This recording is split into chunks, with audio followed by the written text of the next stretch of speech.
അനുവിന് ഇതെന്ത് പറ്റി? ഓക്കെ, അനീഷ് അനുമോളെ പ്രപ്പോസ് ചെയ്തു എന്നുള്ള കാര്യമൊക്കെ ശരിയാണ്. അതിനുശേഷം അനു കംപ്ലീറ്റ് ആയിട്ട് ഒരു കിളി പോയ ഒരവസ്ഥയിലാണ് ഇരിക്കുന്നത്. അതിനുശേഷം അനു പറയേണ്ട മറുപടിയൊക്കെ അനീഷിൻ്റെ അടുത്ത് പറഞ്ഞു കഴിഞ്ഞിട്ടുണ്ട്. അതായത് താല്പര്യമില്ല എന്നുള്ളതും 2 വർഷം കഴിഞ്ഞിട്ട് കിട്ടുന്നുള്ളതും പിന്നെ കുറച്ച് പ്രാരാബ്ദങ്ങളും കാര്യങ്ങളൊക്കെ അനീഷിൻ്റെ അടുത്ത് പറഞ്ഞു. ഓക്കെ, അത്രയും പറഞ്ഞല്ലോ. അപ്പോൾ അയാൾക്ക് മനസ്സിലായി അനുവിന് താല്പര്യമില്ല. ഗുരുവായൂർ അമ്പലത്തിൽ എന്ന് പറയുമ്പോൾ തന്നെ അറിയാമല്ലോ, അവിടെ ക്രിസ്ത്യൻസിന് അനുവദനീയമല്ല എന്ന്. അപ്പോൾ തന്നെ അനീഷിന് താല്പര്യമില്ല എന്നുള്ളത് കറക്റ്റായിട്ട് പറഞ്ഞു കഴിഞ്ഞു. അതവിടെ തീർന്നു. പിന്നെയും ഈ അനീഷിൻ്റെ പുറകെ അനു നടക്കുന്നത് എന്താണെന്ന് എനിക്ക് മനസ്സിലാകുന്നില്ല. അനു എന്ന് പറയുന്നത് എനിക്ക് പ്രിയപ്പെട്ട ഒരു മത്സരാർത്ഥിയാണ് അനു. പക്ഷേ എന്താ പറയുക, അനുവിൻ്റെ ഈ ഒരു പെരുമാറ്റം എനിക്ക് തീരെ പിടിക്കുന്നില്ല. എന്തുകൊണ്ടാണെന്ന് അറിഞ്ഞൂടാ. അത്രയും പറഞ്ഞല്ലോ, അനീഷിന് താല്പര്യമില്ല എന്ന് പറഞ്ഞു. പിന്നെയും ഇയാളുടെ പുറകെ എന്തിനായി നടക്കുന്നതെന്ന് അനീഷേട്ടാന്ന് പറഞ്ഞ് നടക്കുന്നതെന്ന് എനിക്ക് മനസ്സിലാകുന്നില്ല. അതുപോലെ തന്നെ ഇപ്പം നമുക്ക് ചെറിയൊരു മുറിവുണ്ടായി. ഓക്കെ, അതിനുശേഷം സ്വയം അത് തന്നെ മാന്തി വലുതാക്കുന്ന എന്തിനാ? നമ്മൾ പിന്നെ എന്താ പറയുക, മിണ്ടാതെ അവിടെ ഇരിക്കുക, അത്രേ ഉള്ളൂ. അയാളുടെ പുറകെ നടക്കേണ്ട കാര്യമില്ല. അതുമാത്രമല്ല, ഇപ്പോൾ ആണെങ്കിലും ഈ ക്യാപ്റ്റൻസി നോമിനേഷൻ വരുന്ന സമയത്ത് അനീഷേട്ടൻ ഇന്നലെ ഈ പറഞ്ഞ പോലെ മോഹൻലാൽ അനുവിനെ സേവാക്കാൻ വേണ്ടി വെസലിലുണ്ട്, കിച്ചണിലുണ്ട് എന്നൊക്കെ പറയുമ്പോഴും അനീഷേട്ടൻ. ശരിക്കും പറഞ്ഞാൽ അനുവിൻ്റെ കിളി പോയി എന്താ പറയുക, ഒരു ലെവലില്ല അനുവിനെന്നാണ് എനിക്ക് തോന്നുന്നത്.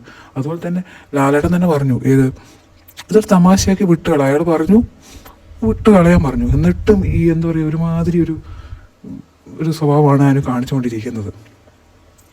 ഞാനും പേഴ്സണലി ആദ്യം വിചാരിച്ചത് അനീഷ് ഒരു ഗെയിം കളിക്കുകയാണെന്നാണ് എനിക്ക് ആദ്യം തോന്നിയത്.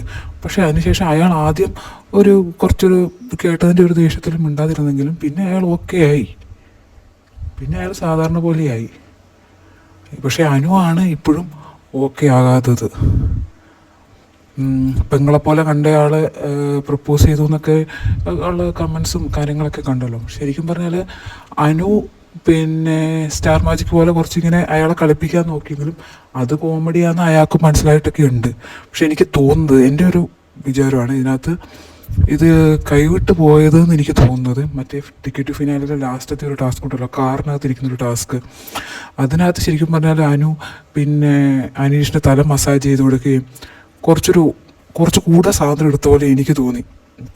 അതായിരിക്കണം ചിലപ്പോൾ അയാൾക്ക് അങ്ങനെ ഒരു ചോദിക്കാനുള്ളൊരു അതായത് പ്രപ്പോസ് ചെയ്യാനുള്ളൊരു ഇത് തോന്നാൻ കാരണം അതാണെന്നാണ് എനിക്ക് തോന്നുന്നത്. ബാക്കി എല്ലായാളും ഈ പറഞ്ഞ പോലെ കോമഡി ആയിട്ട് തന്നെയാണ് എടുത്തിട്ടുള്ളത്. പക്ഷേ ആ കാർ ടാസ്കിനകത്ത് കുറച്ച് ഓവർ സ്വാതന്ത്ര്യം അയാളുടെ അടുത്ത് അനു എടുത്തു എന്നാണ് എനിക്ക് തോന്നുന്നത്.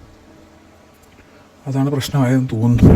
എന്തായാലും ഓക്കെ, പ്രപ്പോസ് ചെയ്തു, നോ പറഞ്ഞു, ഇനി അത് വിടുക. എനിക്ക് അനുവിൻ്റെ സ്വഭാവം വെച്ചാൽ എനിക്ക് തോന്നുന്നത് അത് വീണ്ടും എടുത്തിട്ട് അലക്കി അനു തന്നെ അത് കൊളാക്കും. അനുവിന് തന്നെ അത് നെഗറ്റീവ് ആക്കാനുള്ള എല്ലാ ചാൻസും അനു തന്നെ വരുത്തി വെക്കുന്നതാണ് എനിക്ക് തോന്നുന്നത്.